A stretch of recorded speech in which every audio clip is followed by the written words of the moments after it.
شیطان ایک بزرگ کی صورت میں آیا۔ ایک مرتبہ حضرت جنید بغدادی رحمۃ اللہ علیہ کو خواہش محسوس ہوئی کہ کاش وہ شیطان مردود کو دیکھ سکتے اور اس سے دریافت کرتے معلوم تجھے آخر کس چیز نے روکا تھا کہ تو آدم علیہ السلام کو سجدہ کرنے سے باز رہا، اور زبردست فتنہ و بساط کو منبع بنا۔ ایک دن آپ رحمۃ اللہ علیہ مسجد سے باہر نکل رہے تھے کہ دیکھا ایک شریف صورت بزرگ عصا کے سہارے آہستہ آہستہ چلتا ہوا ان کی طرف آ رہا ہے۔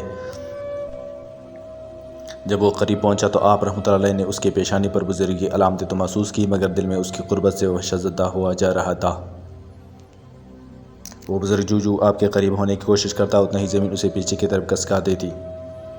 نا امید ہو کر وہ جنید بغدادی میں وہی ہوں جس سے آج کل ملنے کے خواہش مند ہیں۔ آپ جب احساس ہوا کہ شیطان سامنے کھڑا ہے تو فوراً غصے اور درشی سے بولے، معلوم تجھے آدم علیہ السلام کو سجدہ کرنے سے کس چیز نے روکا تھا؟